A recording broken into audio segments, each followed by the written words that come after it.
The deep hum of the forest seemed to thicken as Daniel adjusted his backpack and took a final glance at the path behind them.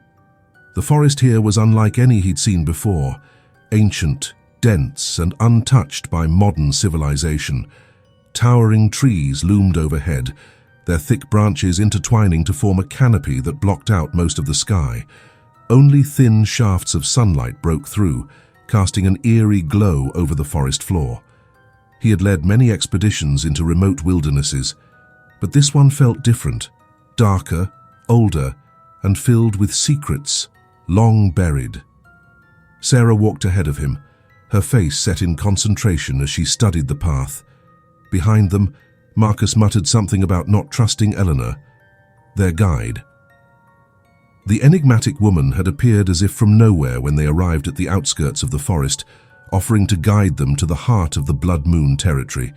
Her pale skin and silver hair gave her an otherworldly appearance that had unsettled Marcus from the start. "We're getting close," Eleanor said, her voice low and calm. She moved through the underbrush with an unnatural ease, as if the forest parted for her. "You can feel it, can't you?" Daniel nodded slightly but didn't answer. He had felt it, the growing sense that the forest was alive, aware of their presence. Every step seemed heavier, the air thicker, and the silence more oppressive. The group had come to investigate the legends of the Blood Moon tribe, a mythical group believed to have lived in this forest centuries ago. According to the stories, they were a tribe of werewolves, and this remote forest was said to be their sacred ground. They reached a clearing where an ancient stone totem stood, carved in the shape of a wolf mid-howl. Its weathered surface was covered in moss, but the markings on it were still visible, sharp, detailed symbols that Daniel didn't recognize. "This is it," Eleanor said, her voice barely above a whisper. "The heart of the forest." As Daniel approached the totem, he could feel something shift in the air, like a current pulling him toward it. He exchanged a glance with Sarah, who was kneeling to inspect the markings at the base of the stone. "These symbols," she trailed off, running her fingers over them. "They're not just decorative. This is an old language, older than anything we've seen before." Marcus stood a few paces back, arms crossed. "You guys are serious about this? We came all the way here for some carvings on a rock. We haven't seen any real evidence yet." Eleanor's eyes flashed with something unreadable as she stepped closer to Marcus. "The evidence you're looking for isn't something you can understand by simply observing. This forest, it reveals itself to those it chooses." Daniel frowned but remained silent. He couldn't shake the feeling that Eleanor knew more than she was letting on, that she wasn't just their guide, but someone deeply connected to this place. As they prepared to move deeper into the forest, a distant sound caught Daniel's ear, a faint howl so soft that he wasn't sure if he had imagined it.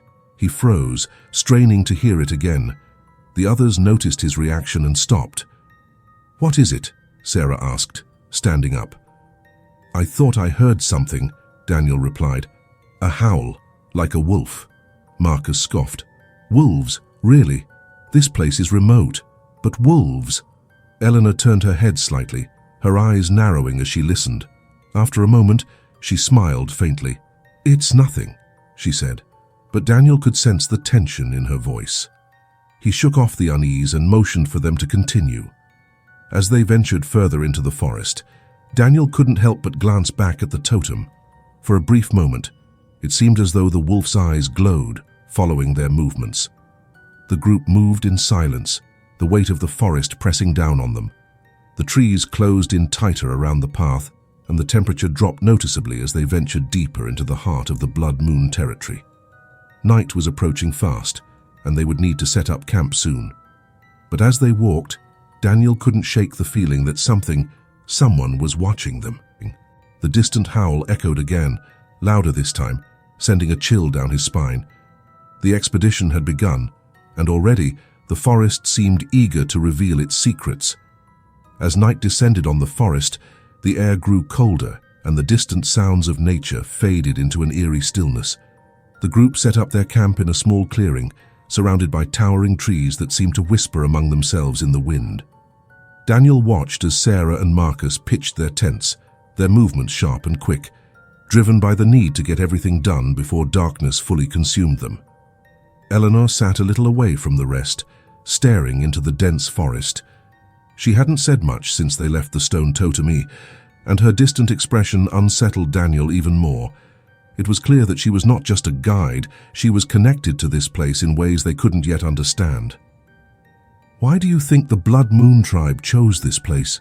Sarah asked as she knelt near the campfire, lighting the kindling with quick, efficient strikes of a match. Daniel shrugged, glancing at the trees as shadows crept closer to their camp. "It's isolated, hard to reach.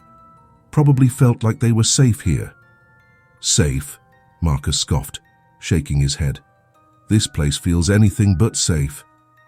The fire crackled to life, casting flickering light across their faces and pushing back the creeping darkness. For a moment, there was an odd sense of comfort, as if the fire was a fragile barrier between them and whatever lurked beyond the trees.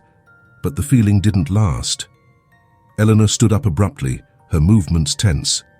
She walked to the edge of the clearing, her eyes scanning the darkness beyond the campfire's glow. "You should be careful what you say about this place," she said quietly. "The forest listens." Marcus rolled his eyes. "Is that supposed to scare us?" "I'm not trying to scare you," Eleanor replied, her voice calm but with an edge of warning. "I'm telling you the truth. The Blood Moon tribe wasn't just a group of people.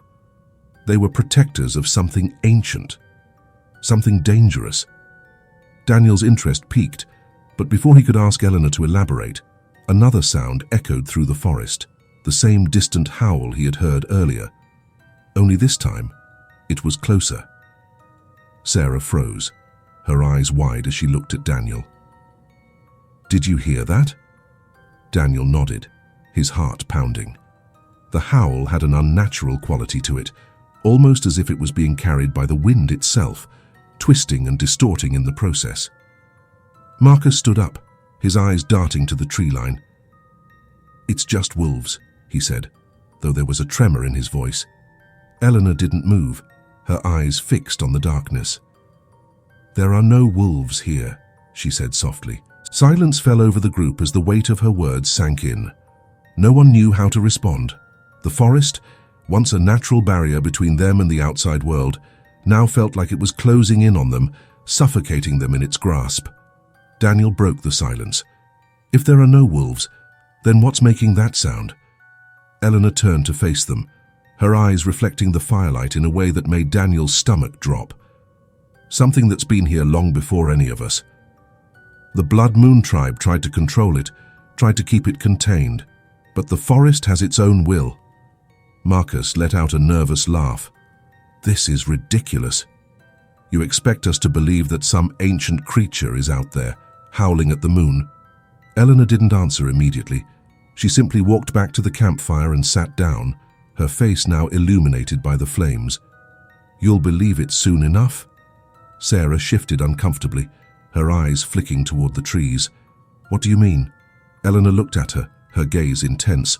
"The blood moon is rising, and when it does, the forest changes." A shiver ran down Daniel's spine. He had heard stories of the blood moon, tales passed down in whispers by the locals, but he had never given them much thought. The idea of a moon that could affect the forest, make it come alive, seemed absurd. But standing here in this ancient, untouched wilderness, with the distant howls echoing in his ears, he wasn't so sure anymore.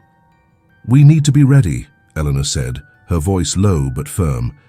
"When the moon is full, the thing that sleeps beneath the forest wakes up, and it doesn't like intruders."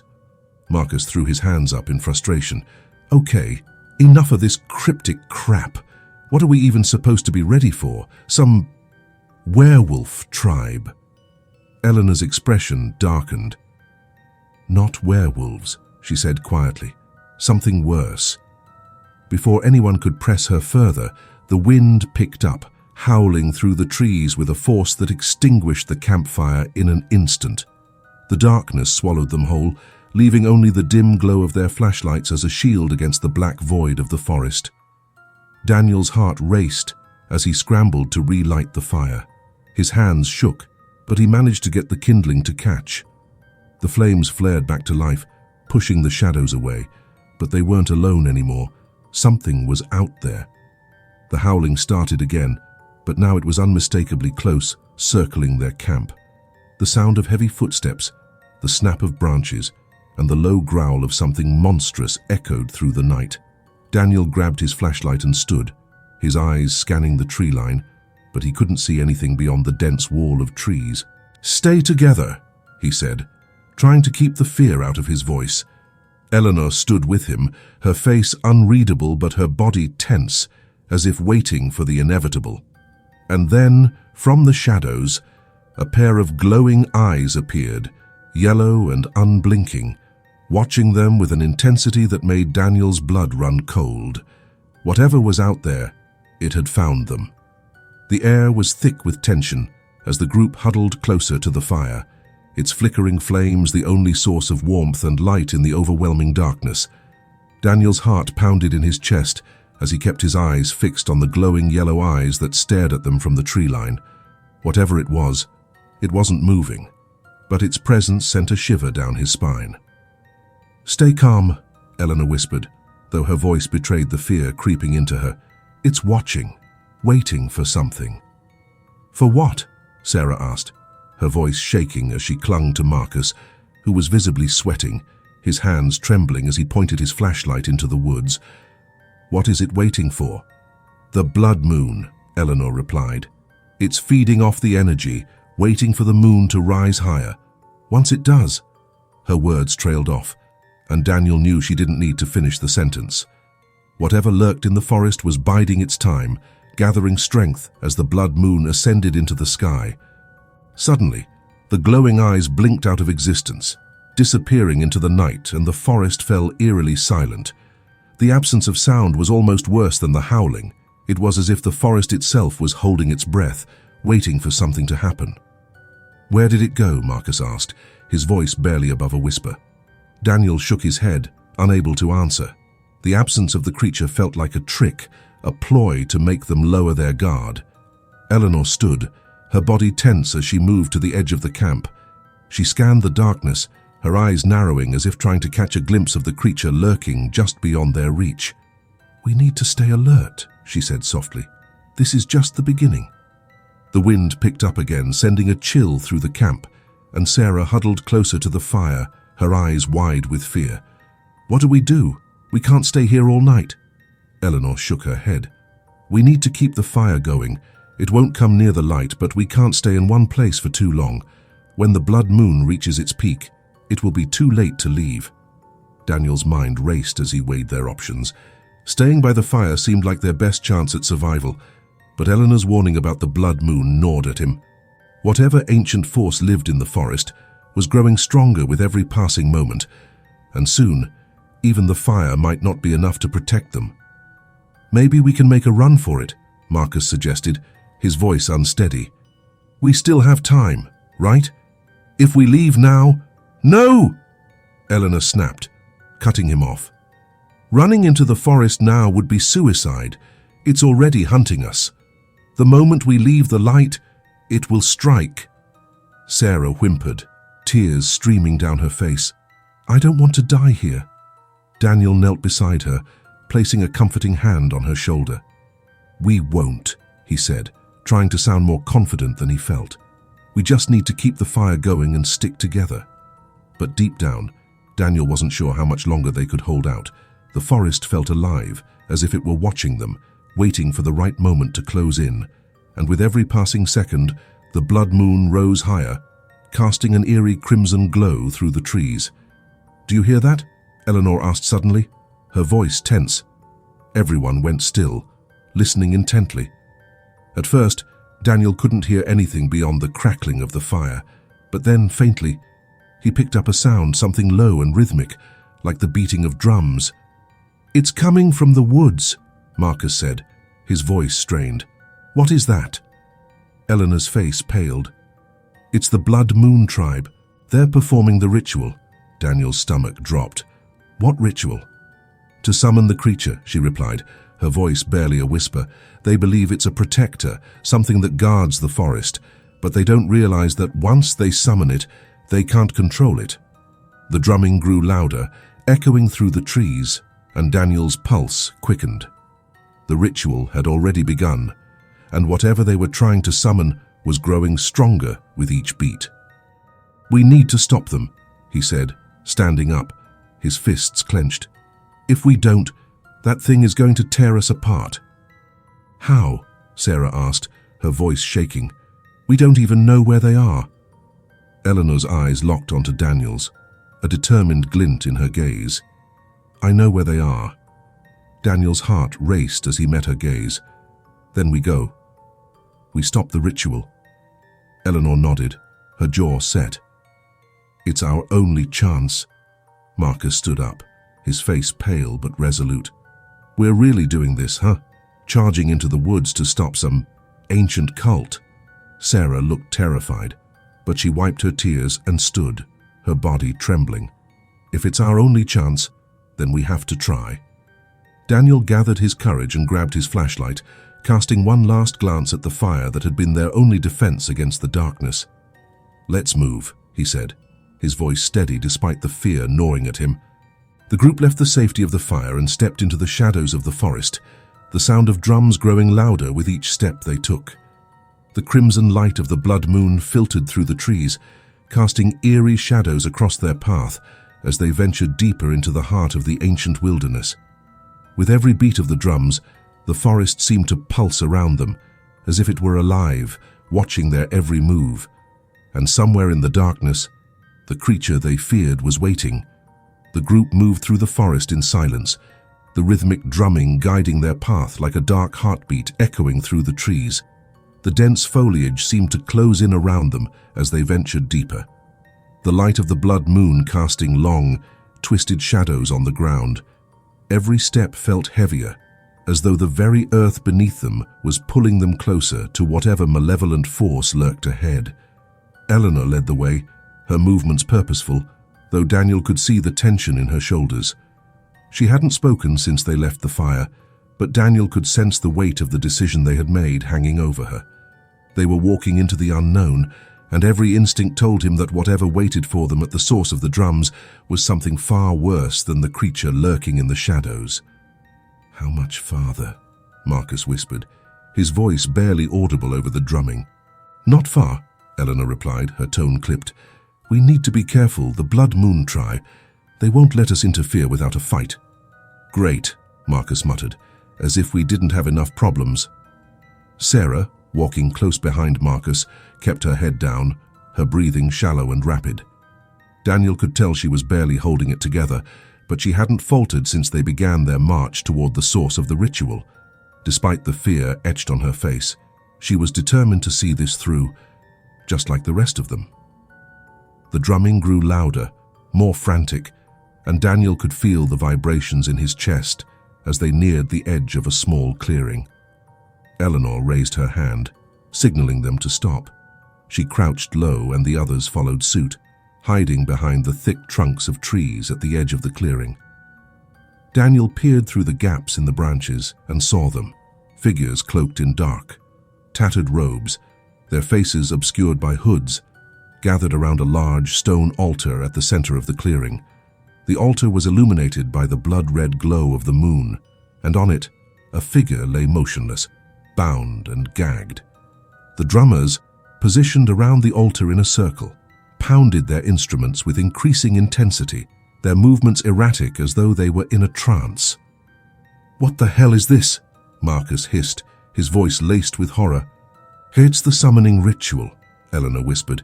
"They believe that by offering a life under the light of the blood moon, they can call forth the creature to protect the forest." Daniel's stomach churned as he watched the ritual unfold. The bound figure on the altar, their sacrifice, struggled weakly, but the ropes held tight.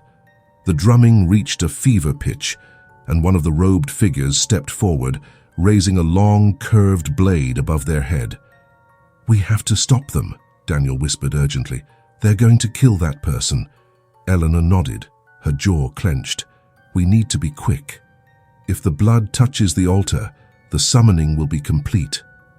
"How do we even get close without them seeing us?" Sarah asked, her voice trembling. "We'll create a distraction," Eleanor said. "Daniel and I will go around to the other side of the clearing. Marcus, Sarah, when you hear the signal, make noise.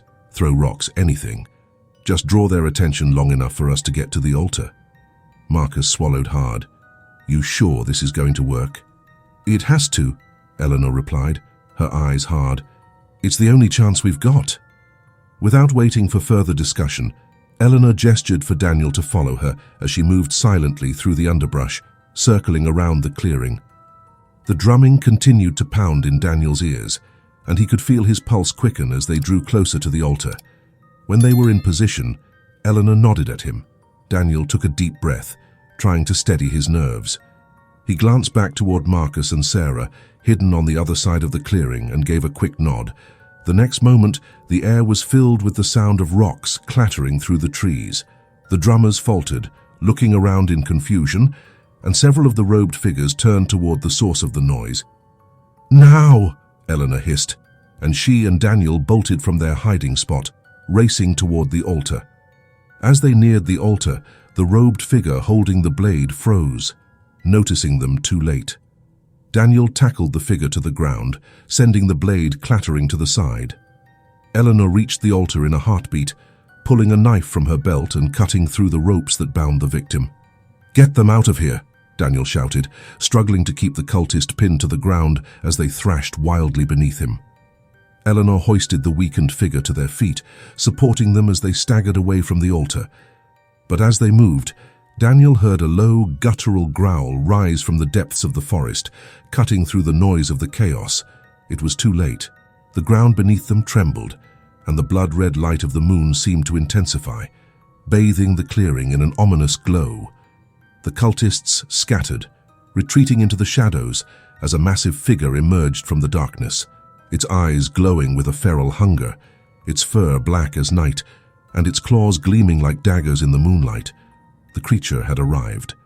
The creature stood at the edge of the clearing, a hulking shadow against the blood-red moon. Its eyes glowed like embers, and its low growl reverberated through the earth beneath their feet. Daniel's heart pounded in his chest as he scrambled to his feet, backing away from the monstrous figure that towered over them. Eleanor, still supporting the weakened figure, froze as she saw the beast. Her face was pale, and for the first time since their journey began, there was a flicker of fear in her eyes. "We need to move!" Daniel shouted, his voice barely cutting through the oppressive weight of the moment. The cultists, having retreated into the darkness, seemed to have vanished, leaving only the beast behind. It took a step forward, its claws sinking into the ground, its gaze locked on them. Daniel could feel the air grow colder as the creature advanced, its growl growing deeper, more menacing. "What the hell is that?" Marcus shouted from across the clearing, his voice shaking. "It's the Blood Moon Wolf," Eleanor said, her voice tight with fear. "It's what they've been trying to summon. We have to go, now." Without hesitation, Daniel rushed to help Eleanor, grabbing the weakened figure's other arm. Together, they dragged the person away from the altar, their legs barely able to carry their weight. The creature's growl deepened, and Daniel could hear the snap of branches and leaves as it closed in on them. Sarah and Marcus ran to their side, both wide-eyed with terror. "What do we do?" Sarah asked, her voice trembling. "We can't outrun that thing." Eleanor's gaze darted around the clearing, searching for any possible escape route. Her breath was ragged, her mind racing. "The forest, it's our only chance. We can use the trees for cover. If we stay out in the open, we're dead." As if to confirm her words, the wolf let out a deafening howl, sending a chill down Daniel's spine. He could feel the power behind the creature, the ancient malice that fueled its hunt. It wasn't just a beast. It was something much worse. "Move!" Eleanor commanded, and they sprinted toward the tree line, dragging the weakened figure along. The creature roared behind them, its heavy footsteps shaking the ground as it pursued. Daniel glanced back and saw the wolf's glowing eyes fixed on them, its mouth twisted in a snarl. It was faster than any normal animal.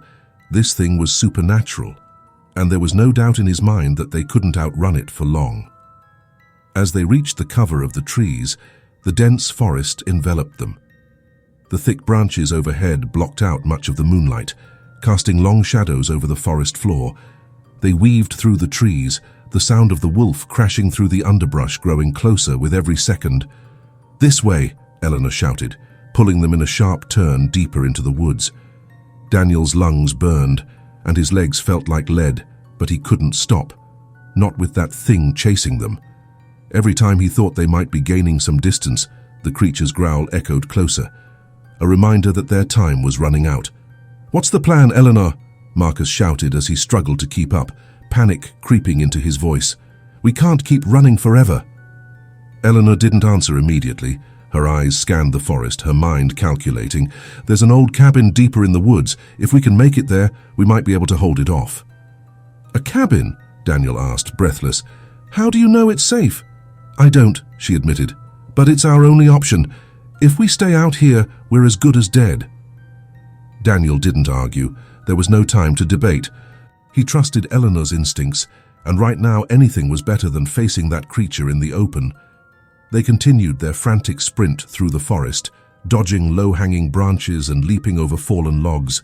The forest seemed to twist and turn around them, and Daniel could feel the oppressive presence of the blood moon looming overhead, its red light barely filtering through the trees. The creature was relentless, its growls echoing through the woods, growing ever closer. After what felt like an eternity of running, Eleanor pointed ahead. "There! The cabin!" Through the thick trees, Daniel could see the outline of an old, weathered structure. The cabin was small, its wooden walls worn and covered in moss, but it was shelter, and right now, that was all they needed. They reached the cabin just as the wolf's growls grew impossibly close. Marcus and Sarah rushed to the door, throwing it open as Daniel and Eleanor helped the weakened figure inside.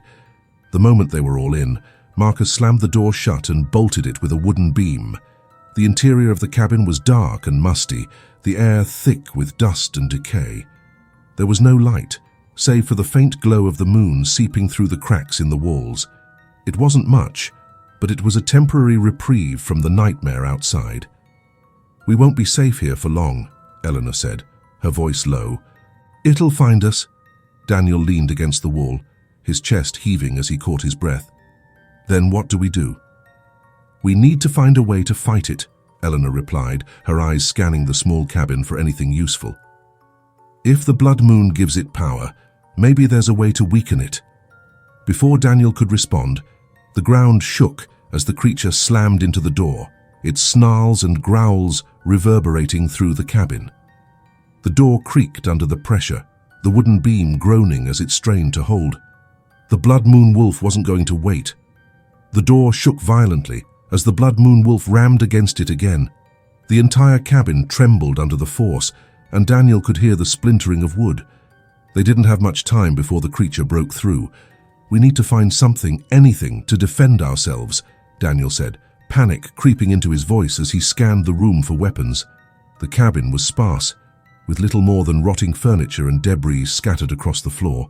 The air was thick with dust, and the dim light from the cracks in the walls made it difficult to see. Eleanor moved quickly, searching the corners of the cabin, while Sarah and Marcus stayed close to the door, their backs pressed against the wall, waiting for the inevitable. "There's nothing here," Sarah whispered, her voice barely audible. "We're trapped." Eleanor paused by a small wooden chest in the corner of the room.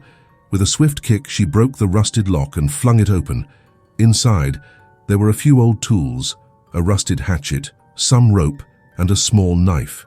It wasn't much, but it was better than nothing. "Take these," Eleanor said, tossing the hatchet to Daniel and the knife to Marcus. "It might not kill it, but it'll buy us time." Daniel gripped the hatchet tightly, the weight of the old weapon unfamiliar in his hands. His heart pounded as he glanced toward the door. The creature's growls had grown louder, more frenzied, and the door was barely holding on. "We can't just wait for it to break through," Marcus said, his voice tense. "We need a plan." Eleanor's gaze flicked toward the roof of the cabin. "We can't fight it head-on, not in here. But if we can get to the roof, we might be able to lure it into a trap." "A trap?" Sarah asked, her eyes wide with fear. Eleanor nodded. "If the blood moon is giving it power, we need to weaken it. The moonlight is fueling the creature. If we can lure it away from the clearing and back into the deeper forest, the trees might block the moonlight and slow it down." Marcus frowned. "And how do we lure a monster that's intent on ripping us apart?" Eleanor's eyes hardened with determination. "We use bait. One of us will have to draw it away." Before anyone could protest, the door buckled under another brutal hit. The wooden beam cracked, and a sliver of moonlight poured into the cabin as the door began to give way. The blood moon wolf snarled outside, its claws scraping against the wood. "We don't have time to argue," Eleanor said, grabbing a long, frayed rope from the chest. "I'll go. I'll lead it into the trees, and when it's weak enough, we attack. You need to be ready." "No," Daniel interrupted, stepping forward. "You can't go out there alone. We do this together." Eleanor hesitated, her resolve flickering for a brief moment. But then she nodded. "All right, together. But we have to be smart." Another slam against the door sent pieces of wood flying into the room. The door wouldn't hold much longer. They had only moments before the creature was inside. "Marcus, Sarah, get to the roof," Eleanor commanded. "Find anything you can to block the moonlight and give us cover. Daniel and I will draw it away." Marcus and Sarah didn't hesitate. They quickly climbed onto the rickety table in the center of the room and hoisted themselves up through the hole in the roof, disappearing into the night. Eleanor turned to Daniel, her expression determined. "Are you ready?" Daniel gripped the hatchet, his heart pounding in his chest. "Let's do this." With a final crash, the door burst open, and the blood moon wolf lunged into the cabin, its massive form filling the small space, its glowing red eyes locked onto Daniel and Eleanor, its growl deep and guttural. "Now!" Eleanor shouted. They dove in opposite directions just as the creature charged, its claws slicing through the air where they had stood moments before. The wolf's massive form collided with the wall, sending a shower of splinters across the room. Daniel scrambled to his feet, his breath coming in short gasps as he moved toward the open doorway. "Over here!" he shouted, waving his arms to get the creature's attention. The blood moon wolf snarled and turned its head toward him, its eyes burning with rage. It lunged again, but this time, Daniel was ready. He darted out of the cabin and into the forest, the hatchet clenched tightly in his hand. Behind him, he could hear the creature crashing through the trees, its heavy footsteps shaking the ground. Eleanor followed closely, her movements swift and calculated. They led the wolf deeper into the forest, the thick trees blocking out the moonlight in patches. The creature slowed, its growls turning into frustrated snarls as it struggled to navigate the dense foliage. Daniel could feel the shift. The farther they moved from the clearing, the weaker the wolf seemed to become. But they couldn't let their guard down. "Not yet." "Keep going," Eleanor shouted from behind him. "We're almost there." Daniel pushed forward, his lungs burning as he ran. The forest closed in around them, the branches scratching at his skin, but he didn't stop. He could feel the wolf's presence growing weaker, its snarls less intense. Finally, they reached a small ravine, the trees above them forming a thick canopy that completely blocked out the moonlight. Daniel skidded to a stop, his heart racing. "This is it," Eleanor said, her voice steady. "It's weakened. Now we fight." The blood moon wolf stumbled into the ravine, its glowing eyes dimming as the last traces of moonlight faded. It let out a low, menacing growl, but it was slower now, vulnerable. Daniel raised the hatchet, his hands trembling with a mixture of fear and determination. This was their chance. The creature lunged one final time, its claws outstretched, but Daniel was ready. With all his strength, he swung the hatchet, the blade sinking into the creature's side. The wolf howled in pain, its body convulsing as it thrashed. Eleanor moved in, her knife flashing in the dim light as she struck the creature again and again. The wolf's movements grew weaker, its growls turning into pained whimpers. It stumbled, its massive form collapsing to the ground. Daniel stood over the creature, his chest heaving, the hatchet still clutched in his hand. The blood moon wolf lay still, its glowing eyes dimming as the life drained from its body. "We did it," Eleanor whispered, her voice barely audible. But as they stood there, catching their breath, Daniel couldn't shake the feeling that something was still wrong. The moonlight began to filter through the trees once more, casting an eerie glow over the ravine, and as the light touched the wolf's lifeless body, A chill ran down Daniel's spine, because the creature was beginning to stir. The air in the ravine grew colder, and the moonlight that filtered through the canopy seemed to pulse with an unnatural energy. Daniel and Eleanor stood frozen, watching in horror as the blood moon wolf's lifeless body began to shift, twitching as if it were still alive. "It can't be," Daniel muttered, backing away slowly. "We killed it." Eleanor's grip tightened on her knife, her knuckles white. "No, something's not right." The wolf's body contorted unnaturally, bones cracking and rearranging beneath its skin. The fur that had covered its massive form began to fall away, revealing the pale, sickly flesh of something entirely different. It wasn't the same beast they had fought just moments before. It was changing, becoming something more sinister. Daniel could hardly believe his eyes as the creature's body twisted and elongated, standing up on two legs. Its face, once that of a wolf, morphed into something disturbingly human, though the glowing red eyes remained. A deep, guttural voice echoed through the ravine, low and filled with malice. "You thought you could stop me," the creature hissed, its voice sending chills down Daniel's spine. "You thought you could escape the blood moon's curse." Eleanor stepped forward, defiant, even in the face of this new horror. "What are you? Why are you doing this?" The creature's lips twisted into a grotesque smile. "I am not bound by life or death, girl. I am the curse of the blood moon, ancient and eternal. I have been here long before your ancestors walked this earth, and I will be here long after you're gone." Daniel's heart raced as the gravity of the situation set in. This wasn't just a wolf, and it wasn't just a curse. This creature was something far more ancient, something far more powerful than they had imagined. "We can't fight this," Daniel said quietly, glancing at Eleanor. "Not like this."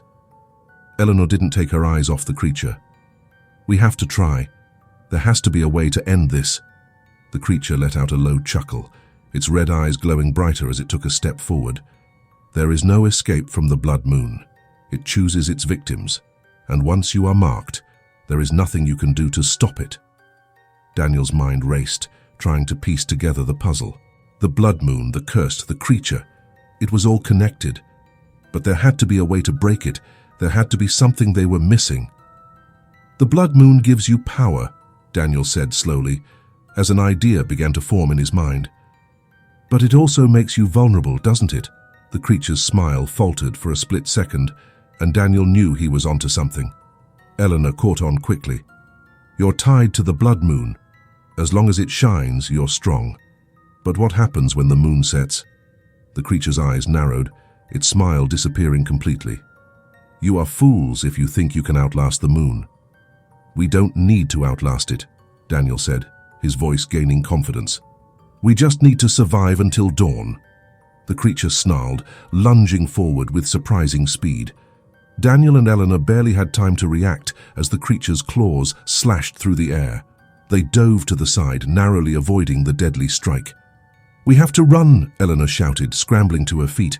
"If we can make it until sunrise, the blood moon's power will fade."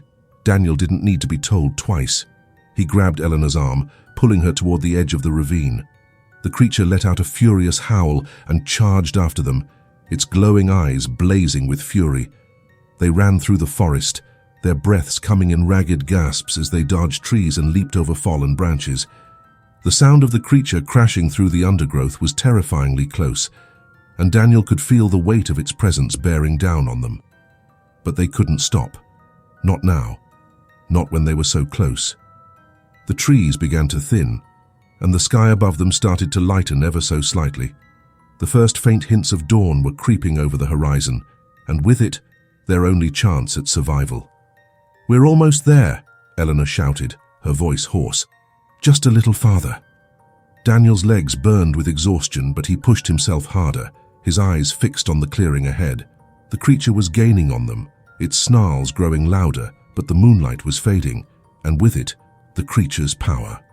They burst into the clearing just as the first rays of sunlight broke through the trees. Daniel skidded to a stop, turning to face the creature that had been hunting them. The blood moon wolf staggered into the clearing, its once fearsome form now weak and crumbling. The red glow in its eyes flickered, and its snarls became more like pained whimpers. Eleanor stood beside Daniel, her chest heaving with exhaustion. "It's over," she said, her voice barely more than a whisper. The creature let out one final, guttural growl before collapsing to the ground. Its body disintegrated into ash as the sunlight washed over it, the remnants of the curse vanishing with the dawn. Daniel watched in disbelief as the last traces of the blood moon wolf disappeared, leaving nothing behind but the quiet of the forest. "It's really over," he muttered, his mind still struggling to process everything that had happened. Eleanor nodded, though her expression was somber. "For now," she said quietly, "but curses like these, they don't stay buried forever." Daniel glanced up at the sky, where the blood moon had once hung. It was gone now, replaced by the soft light of the rising sun. But the memory of its power and the creature that had hunted them would haunt him for a long time. As they stood there in the clearing, the weight of everything they had survived settled over them. They were alive, but the forest held its secrets, and Daniel knew that some things would never truly be over. "Come on," Eleanor said finally, breaking the silence. "Let's get out of here." Daniel nodded, turning away from the clearing. Together, they walked back toward the edge of the forest, the first light of day guiding their path. And behind them, in the shadows of the trees, something ancient stirred, waiting for the next blood moon to rise. If you liked it, comment below, like and subscribe.